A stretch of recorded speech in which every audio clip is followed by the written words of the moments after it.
Good morning friends. ఈరోజు లేదా నేను ఒక మంచి టాపిక్ తీసుకొచ్చిన భయ్య.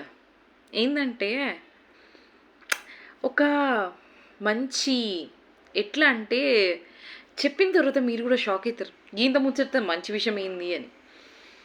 చాలా మటుకు చాలామంది ఏమంటారు అడుగుతారు అంటే, మీరు డబల్ బెడ్రూమ్ పోయినాక అక్కడ ఫెసిలిటీస్ ఎట్లున్నాయి, అన్నీ ఎట్లున్నాయి అని. మీకు ఓపెన్గా చెప్పాలంటే ఇల్లు అద్భుతంగా ఉంది. కాలనీలు ఇల్లు జబర్దస్త్ ఉంది. Double bedroom. నేను కేసీఆర్ కొల్లూరులో ఉంటాను కాబట్టి కాలనీ బాగుంది, ఇల్లు బాగుంది, అన్నీ బాగున్నాయి. ప్రాబ్లం ఏంటంటే ఫెసిలిటీస్. మేము సిటీలో ఉన్నప్పుడు వాటర్ బిల్ ఇవ్వకపోతుండే, ఈడికొచ్చి 2,50,000 50,000 సంథింగ్ మా కాలనీ కరెంట్ వాటర్ బిల్లు. స్ట్రీట్ బైట్ బిల్లు ₹1,00,000 వస్తుంది. మా కాలనీలో ఒక స్కూల్ కూడా ఉంది, గవర్నమెంట్ స్కూల్. అది కూడా మీకు తెలుసో లేదో, మా గవర్నమెంట్ స్కూల్లో టీచర్స్ ఉన్నారు, పిల్లలు ఉన్నారు, బోర్డ్సే లేవు. మళ్ళీ మేమందరం పోయి ఒక మహాత్మా సార్ వాళ్ళని వీళ్ళని పోయి అడిగి ₹1,00,000 ఫండింగ్ ఇప్పించి ఇప్పుడు బోర్డులు ఉన్నాయి, పిల్లలు ఉన్నారు, మధ్యాహ్న భోజనం ఉంది. మా కాలనీలో గెస్ట్లు వస్తారు అప్పుడప్పుడు. మీ ఇంటికి చుట్టాలు ఎట్లా వస్తారో మా కాలనీకి కూడా గెస్ట్లు వస్తారు. ఎవరెవరు వస్తారు తెలుసా మా కాలనీకి? కేసీఆర్ డబల్ బెడ్రూమ్కి నాగుంపాము, తొండలు, ఉడుములు, కట్లపాము. అప్పుడప్పుడు నాకు ఏమనిపిస్తుంది అంటే, ఈ చుట్టుముట్టు అడవిలోకి ఒక పులి కూడా వెళ్తుంది ఇట్లా అని. ఇంకొక విషయం ఏంటంటే, మాకిక్కడ ట్రాన్స్పోర్టేషన్ ఉండదు. 3 బస్సులు నడుస్తాయి. కొల్లూరు టు లింగంపల్లి, కొల్లూరు టు కోటి, కొల్లూరు టు మన ఎంజీబీఎస్. మళ్ళీ ఇక్కడ నియోజకవర్గంలో ఉండే జనాలు ఎవరెవరు తెలుసా? Jubilee hills, Banjara hills, old city, మొత్తం హైదరాబాద్లో ఉన్న వాళ్ళంతా ఇక్కడనే ఉన్నారు. కొల్లూరులో, కొల్లూరు 1లో ఒక 15,000 మంది ఉంటే, కొల్లూరు 2లో 2,00,000 పాపులేషన్. మాకు ఇక్కడ బై మిస్టేక్ మేము చచ్చిపోయినాం అనుకో, సమాధి పెట్టుకుడు దూరం, కాల్చుకోవాలన్నా పెద్ద కష్టమే ఉంది. మళ్ళీ మెయింటెనెన్స్ కడతాం మేము.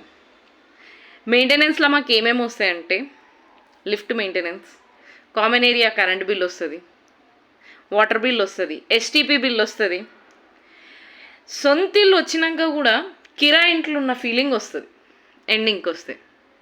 ఇంకొక విషయం మర్చిపోతున్నా, ఇవన్నీ మేము కలెక్టర్ గారు చెప్పలేదా అంటే, పాపం కలెక్టర్ అమ్మ చాలా కష్టపడుతుంది, ఆమెకు కూడా చెప్పినాం, ఆమె కూడా మనుషుల్ని పంపిస్తుంది, చేస్తుంది.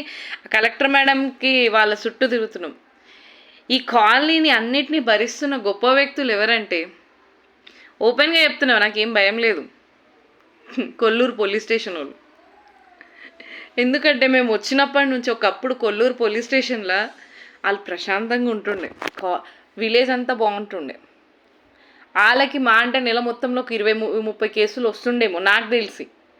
ఇప్పుడు పోలీస్ స్టేషన్కి వెళ్తే పొద్దున సాయంత్రం షాపింగ్ మాల్కి పోయినట్టు జనాలు ఎట్లుంటారంటే పోలీస్ స్టేషన్లో అద్భుతంగా ఉంటారు. సూపర్ మార్కెట్లో కూరగాయలు ఉన్నట్టు ఉంటారు తెలుసా. మళ్ళీ మా దగ్గర వచ్చే గొడవలు ఎట్లుంటాయి, మా ఇంటి ఎదురుగా కూడా చెప్పులు పెట్టిండు, నాకు చెట్టు పెట్టనియలే, నేనేం చేయాలి ఇప్పుడు? మేము గవర్నమెంట్ ఆఫీసర్లను ఎట్లా టార్చర్ చేస్తాం తెలుసా? సార్ మాకు కరెంట్ వస్తలేదు సార్, మా పక్కింటి వాళ్ళు ఇట్లా అంటారు. మా దగ్గర ఉన్న గవర్నమెంట్ ఆఫీసర్లను మేము ఎట్లా టార్చర్ చేస్తామంటే, ఏదైనా వర్క్కి వస్తే ఆయన వచ్చింది ఎలక్ట్రిసిటీ డిపార్ట్మెంట్ అయితే, సార్ ఇక్కడ సపాయోలు సరిగ్గా పనిచేస్తలేరని అడుగుతాం. మా దగ్గర కుక్కలు అయితే చాలా ఉన్నాయి. మీకు సిటీలో ఎక్కడైనా కుక్కలు కావాలంటే మా కాలనీలోకి వెళ్ళి తీసుకోండి, అన్నిగనం కుక్కలు ఉన్నాయి. నేను నవ్వుకుంటూ చెప్తున్నా కానీ సీరియస్ ప్రాబ్లమ్స్ ఏంటంటే, ఇక్కడ చాలా ఏరియాల నుంచి డిఫరెంట్ జనాలు వచ్చడం వల్ల మేము కలిసి బతుకుతున్నాం, ప్రాబ్లం లేదు. రిలీజియన్ ప్రాబ్లం కూడా లేదు మా దగ్గర. మా దగ్గర ఉన్న ప్రాబ్లం ఏంటంటే, సొంత ఇంటికి షిఫ్ట్ అయినాక కూడా మేము కిరాయిలలా బతుకుతున్నాం. ఒక ట్రాన్స్పోర్టేషన్ కొల్లూరు నుంచి బయట ఎక్కడైనా జాబ్ చేసుకోవాలంటే మాదాపూర్, హైటెక్ సిటీ, గచ్చిబౌలి, సికింద్రాబాద్, పటాన్చెరు, వేరే ఆప్షన్ లేదు. స్కూల్స్ అంటారా, రీసెంట్గా ఒక్కటే ఓపెన్ అయింది ఇక్కడ. ఇక్కడ వచ్చిన పాపులేషన్స్కి ఆల్మోస్ట్ గవర్నమెంట్ ఒక 4-5 స్కూళ్ళు పెట్టాల్సిండే, కానీ పెట్టలేదు. ఇప్పుడున్న స్కూల్లో ఫెసిలిటీస్ లేవు. వెలిమెలలో మా బాబు చదువుకుంటుండు. ఆ స్కూల్లో కూడా ఫుల్ అయిపోయారు. వాళ్ళు టీచర్స్ ఏమంటారు అంటే, మా దగ్గర టీచర్స్ తక్కువ ఉన్నారండి, ఇంతమంది పిల్లలకి మేము చెప్పలేము. కరెక్టే.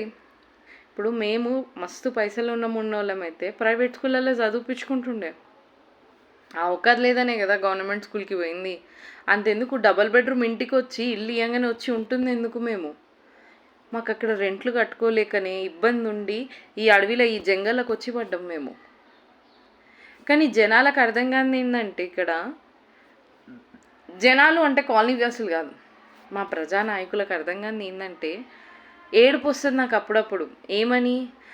ఎన్ని ప్రాబ్లమ్స్ ఉన్నాయంటే చెప్పలేము. ఇక్కడ తాగి తిరిగేటోళ్ళు ఉంటారు, డ్యూటీకి పోయి వచ్చేటోళ్ళు ఉంటారు, మాకు ఒక సెక్యూరిటీ గార్డ్స్ ఉండరు, వాటర్ బిల్లులు 2 లక్షలు వస్తున్నాయి, కట్టలేకపోతున్నాం. ఒక్క లిఫ్ట్కి 95,000 అంట సంవత్సరానికి. సో ఒక్క బ్లాక్కి 2 లిఫ్ట్లు ఉన్నాయి. 2 లిఫ్ట్లకు కలిపి అరౌండ్ 2 లక్షలు వేసుకోండి, చిల్లర ఒక 15,000 పక్కకు పెట్టేస్తే. అంత పే చేసుకోగలుగుతామా? మళ్ళీ చెత్తోళ్ళు కూడా ఆల్టర్నేట్ డేస్ వస్తారు.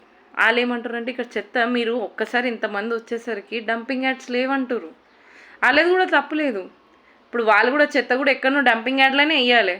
ఇప్పుడు ఒక్క సింపుల్ లాజిక్, ఈ 15,000 మంది, ఒక 20,000 మంది ఉండే గ్రామానికి 2 లక్షలన్నర జనాభా ఒక్కసారి వచ్చి పడ్డారు డబల్ బెడ్రూమ్ దయ వల్ల. కొల్లూరు, తెల్లాపూర్, ఉస్మాన్ నగర్లో 2 లక్షల మంది జనాభా వచ్చారు. అన్నిటికన్నా దారుణం, మాకు ఇక్కడ ఓటర్ ఐడి చేంజ్ చేసుకునే ఆప్షన్ ఇంకా లేదు. ఆధార్ చేంజ్ చేసుకోవాలి, వీటికి సెంటర్లు లేవు, స్కూళ్ళు లేవు, హాస్పిటల్ లేదు. ఉన్నదే ఒక హాస్పిటల్. ఆ కలెక్టర్ అమ్మని అడగంగా ఆమె దయతోటి ఒక అంబులెన్స్ ఇచ్చింది, ఒక బస్తీ దవాఖాన ఇచ్చింది. మీకు ఒక విషయం అర్థమవుతుందో లేదో నాకు తెలుస్తలేదు, కానీ మేము పుట్టి పెరిగింది హైదరాబాద్లో ఉండి हम जवानी से बचपन से जवान होके इधर हैदराबाद में जी के अभी कैसा लग रहा मालूम? जंगल में जी रहे जैसा लग रहा. అంతే. మరి మేము ఎట్లా బతుకుతున్నాం అంటే, ఒక అడవిలో బతుకుతున్నాం. ఆ పాతకాలంలో కరెంట్లు పోతుండే, వీధి దీపాల కింద చదువుకుంటుండే అని అంటుండే చూడు, అట్లా మేము బతుకుతున్నాం. మమ్మల్ని ఇక్కడ పట్టుకోవాలి అంటే పొలిటీషియన్స్ ఏమంటారు, మీరు ఎక్కడి నుంచో వచ్చిరు ఇక్కడ బతకనీకే అని ఒక పెద్ద మనిషి అన్నాడు మాతోటి, పొలిటికల్ లీడర్ అన్నాడు. ఎందుకులేండి ఎవరి పేరు. మాకు ఇక్కడ బతకడానికి ఇల్లులు ఇచ్చిర్రు, బాగుంది, సంతోషం. మాకు ఇల్లు లేవు, మేము కట్టుకోలేము, ఈ జీవితం లేదు. హైదరాబాద్లో ఉన్న రేట్లకైతే కొనలేము, కట్టలేము కూడా. కానీ ఒక బస్ ఫెసిలిటీ లేదు, ఒక మెడికల్ ఫెసిలిటీ లేదు. ఇక్కడ దగ్గర ఒక 15-20 మంది హార్ట్ అటాక్తో చచ్చిపోయారు.